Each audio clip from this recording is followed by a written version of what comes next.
Bonjour à tous, de retour pour une nouvelle qui va défrayer la chronique. Un influenceur transgenre à Bruxelles s'est fait virer d'un restaurant en raison de sa tenue, qui était jugée inconvenante visiblement. Et on va voir ça se termine pas exactement comme on voudrait, comme le restaurant le voudrait non plus, donc on va voir ça tout de suite.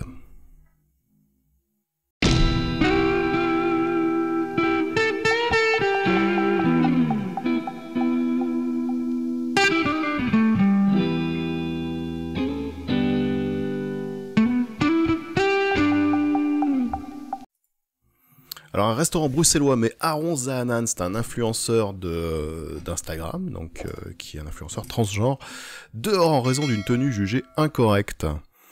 Aaron Zahanan s'est vu chassé d'un restaurant au centre de Bruxelles en raison de sa tenue, un acte qu'elle juge discriminatoire et transphobe. Rappel des événements, donc Aaron Zahanan est un mannequin influenceur non-binaire, avec le pronom il, elle, bref, alors qu'elle mangeait au Drug Opera, un restaurant au centre de Bruxelles, dimanche soir avec sa sœur, le serveur de l'établissement lui a demandé de se revêtir. Une demande qui l'a choquée suite à laquelle... j'ai perdu le truc. Qui l'a choqué suite. Une demande qui l'a choqué suite à laquelle elle demande de voir le responsable de l'établissement. Je portais une robe bustier avec un pantalon et des bottes. Je ne comprends pas en quoi ma tenue choquait. Il a insisté pour que je me couvre parce que l'on voyait mon dos et que plusieurs clients se seraient plaints, ce qui s'est avéré faux. Il a continué en disant que si je ne le faisais pas, nous pouvions nous en aller, ma sœur et moi. Nous confie-t-elle. Une injonction mise à exécution par l'influenceur qui a tenu à ne pas payer l'addition. Il continue. Je me suis senti humilié devant tout le monde. C'est de la discrimination et de l'injustice. C'est une atteinte à mes droits humains. Tout le monde doit avoir les mêmes droits, peu importe le genre, la nationalité, la couleur de peau, le choix vestimentaire, etc. On est tous des êtres humains, on mérite le même respect. Cela n'a pas été le cas à cause de mon genre. Si j'avais été une femme cisgenre, cela n'aurait pas posé le même problème. Alors c'est pas certain, parce que un restaurant, il y a une tenue qui est exigée à l'entrée. Maintenant le problème c'est qu'effectivement ils se sont assis, ils ont commandé, je crois qu'ils étaient au dessert quand c'est arrivé, donc bon, c'est discutable effectivement. Elle explique avoir toujours vécu des discriminations depuis son enfance, depuis l'âge de 8 ans, je sais que je suis différente, etc. C'est une chose avec laquelle j'ai appris à vivre. C'est un peu triste parce que personne ne devrait vivre des choses comme celle-là. Pourtant, c'est vraiment la première fois qu'un établissement me dit de m'en aller. C'est un endroit public, j'ai été très choqué. Alors rectification, un restaurant n'est pas un endroit public, c'est un endroit privé. Il faut arrêter de dire que c'est normal, non, ça ne l'est pas. Visibiliser les discriminations. La scène qui a été filmée par sa sœur et les voisins de table a été postée sur les réseaux sociaux dimanche 30 janvier au soir, et est depuis devenue virale. Elle compte aujourd'hui plus d'1,7 million de vues. Je me suis dit que je n'allais pas une fois de plus subir une discrimination devant les yeux de tout le monde, sans parler en me sentant humilié, sans essayer de le dénoncer. J'ai demandé à ma sœur de filmer au moment où le responsable est arrivé. C'était important pour moi de visibiliser ce que j'étais en train de vivre. Cela ne doit... Alors visibiliser, c'est toujours un peu les termes qui veulent rien dire. C'est important de montrer ce que j'étais en train de vivre. Je pense que c'est mieux, visibiliser. Cela ne doit plus se passer. Il faut arrêter de dire que c'est normal. Non, ça ne l'est pas. Aujourd'hui, je n'accepte plus que ça se passe. Pour moi ou pour quelqu'un d'autre, explique Aaron Zahanan. Alors on voit la vidéo, on va se la regarder ensemble. Oui, bonsoir monsieur. Non mais je comprends pas c'est quoi le souci en fait. Parce que vous avez le dos trop ouvert, on peut pas. Mais le dos il est pas ouvert, c'est les épaules ça. Vous savez? Ça change rien monsieur. Bah si. Vous de couvrir. Oui mais pourquoi? Vous acceptez pas quoi? J'ai pas compris. Vous avez Le fait que je sois un homme et qu'en fait j'ai des épaules. Je sais pas parler de genre. Bah si, mais parce que je comprends pas en fait. On parle pas de... C'est une robe normale. Nous sommes dans un restaurant normal, c'est pas... chose que je vous ai pas dit. Homme ou femme, Bah si vous me dites que ma tenue est déplacée. Mais oui, la tenue est dépassée. Quelle tenue? Qu'est-ce qui est déplacé? Mais je parle de votre dos, il faut couvrir. Mais mon dos il est couvert. Monsieur, si vous voulez pas, vous sortez. Oui mais je compte pas payer parce que là franchement C'est pas grave. c'est... Vous sortez. Voilà. On va pas Vous faire êtes de sûr? Bien sûr. Là on va poster ça sur les réseaux sociaux. Hein. Mais pourquoi vous faites des menaces?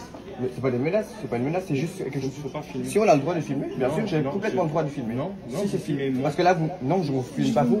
Elle me filme moi. Mais il Voilà. faut pas filmer. Bah si, parce que vous savez que maintenant il y aura des répercussions. Mais c'est quoi ce genre de menace? Je vous demande. C'est pas une menace, monsieur, c'est humiliant. Vous me humiliez devant tout le monde en fait. Si vous m'humiliez, si parce que c'est des épaules. Il y a des gens qui mettent des t-shirts comme ça. Bon alors concrètement, donc la personne lui demande de remettre son de couvrir ses épaules, et donc il refuse. Et après, il tourne un peu effectivement les choses un peu à son avantage en se posant comme la victime, étant donné qu'il est un homme, alors qu'il devrait porter quelque chose. Enfin, à mon avis, c'est un peu déplacé. Ça, il se victimise un peu trop, alors qu'il aurait juste eu à mettre à couvrir ses épaules, et c'était bon, je pense. Bon, on va regarder ensuite. Des endroits de safe space, une discrimination que juge la Rainbowaz, la fédération Bruxelles qui regroupe plus de 60 associations LGBTQIA+, à la fois regrettable, inconcevable et condamnable. On a évidemment adressé toutes nos solidarités à Aaron.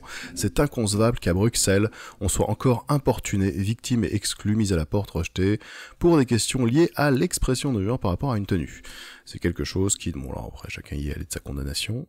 On va voir Philippe Claus, qui est échevin je crois, ou maire de Bruxelles. Si Bruxelles condamne l'acte du restaurant, elle n'a pas prévu de sanctions à l'encontre du drug opéra.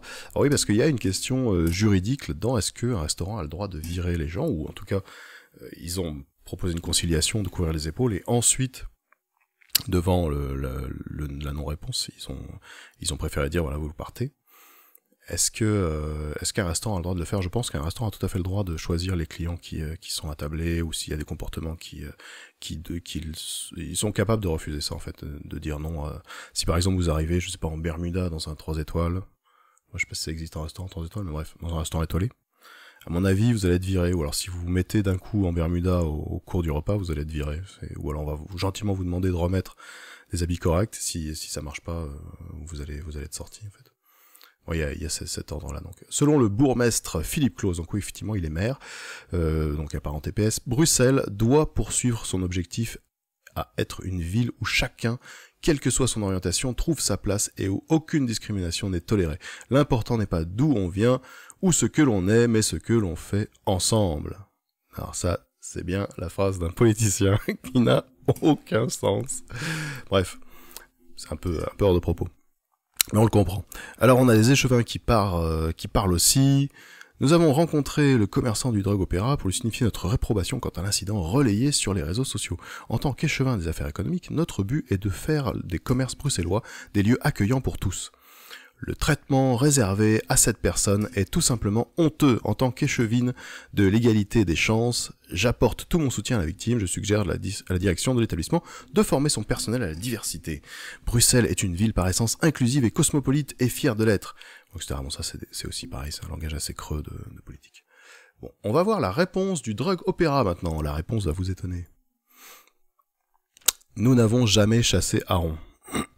Le restaurant bruxellois s'est exprimé ce jeudi matin en réaction à la polémique de l'expulsion de Aaron Zahanan dimanche soir. Depuis dimanche soir, l'histoire du mannequin non-binaire Aaron Zahanan tourne sur les réseaux sociaux, les médias belges, mais aussi français. Installé dans le restaurant Bruxelles Drug Opéra, dans le centre de Bruxelles, il a été interpellé par un serveur lui demandant de couvrir son dos et ses épaules, car l'établissement jugeait sa tenue trop dénudée. Se sentant humilié, Aaron Zahanan a préféré quitter les lieux plutôt que de céder aux exigences du restaurant. Donc là, c'est très important parce qu'effectivement, on replace les éléments factuels. Le restaurant a interpellé Aaron Zahanan au sujet de sa tenue qui était jugée trop dénudée. Alors après, on peut se dire, est-ce que c'est vrai, enfin, est-ce que c'est leur jugement, et ils sont dans un endroit privé, ils ont le droit de dire si quelque chose n'est pas convenable pour eux. Ils ont le droit de le faire savoir, et ils ont le droit de prendre des mesures par rapport à ça. L'histoire diffusée en vidéo sur TikTok par le mannequin a fait grand bruit, à tel point que Philippe Claus a rencontré Aaron Zahanan et sermonné le drug opéra. Donc Philippe Claus a fait de la politique, ça c'est très bien. L'établissement, jusqu'ici silencieux, a décidé de donner ce jeudi sa version des faits. Entre guillemets. Avant toute chose, la direction du drug opéra présente ses excuses à Aaron Zahanan, s'il a pu interpréter la demande qui lui a été faite comme humiliante et transphobe. Lit-on dans un communiqué. Le restaurant explique ensuite s'être trouvé dans une situation inconfortable entre devoir répondre aux plaintes de certains clients qui ont indiqué être dérangés par la tenue vestimentaire d'Aaron Zahanan et ne pas manquer de respect envers ce dernier. Vu le lieu, l'heure et la période hivernale, il ne nous est pas apparu choquant d'estimer que la tenue vestimentaire d'Aaron n'était pas appropriée et il nous a semblé raisonnable de l'inviter à y remédier. Se justifie ensuite le drug opéra.